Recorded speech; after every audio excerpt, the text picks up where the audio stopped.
So what do we think about the Queen today? I mean, obviously people, concerned about her health and, she won't be there to deliver the Queen's speech today. Norman, front page of The Sun says, yes, crowning out. Yeah, not our best pun, actually, but look, I mean, let's give her a break. She's 96 and she's not been very well. I mean, and if she wants to take a freebie on this because she's not very well, that's fine by me. And if Charles can turn up and give the speech, well, to be perfectly honest with you, it's not the greatest action that the Queen can take anyway, because she's got to read out a list of bills she probably doesn't agree with, written for or by the government. I mean, it's not a great act, is it? You say give her a break. I haven't read any criticism, to be fair, of her bowing out of tomorrow. I have to say, though, you are the first person to call this Charles Regency. You mentioned it a few weeks ago on this programme, and you said we're beginning to see this. Yeah. And now it's being widely reported.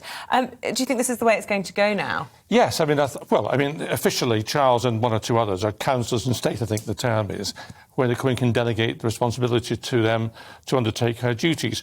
And as I say, she is 96, and Charles will presumably be king at some point in the not-too-distant future, so, let him have a go now if he wants to. Do you think a regency, Kate, is more palatable? You love that word, don't you?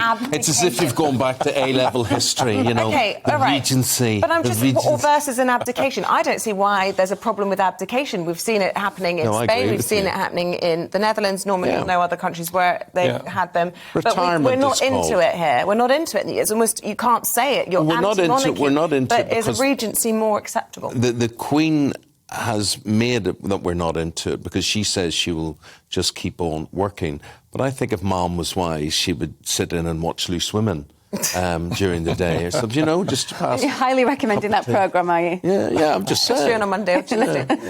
Maybe she'd watch you, Eamon, now. We're going to have a very interesting period of change, aren't we? There was certainly noise over the weekend in the press about the idea that William will be called William, and those changes in terms of some of the protocols, and I think it's going to be a really interesting time. But we mustn't ever forget just how that monarchy has put us on the world stage and really given us some exceptional opportunities as well. But also, as a business person, I mean, it's called the firm. And, now we're seeing various managers in the firm, as you say. It's like Succession. Succession. It is. It's like Succession. It has a touch, doesn't it? And I think that's it. When you start to hear the different voices, it's not always blended, it's not always harmonised, and that's what we've heard over the last year or so. Yeah, but like you say, Isabel, I can't see any problem with different people in different roles.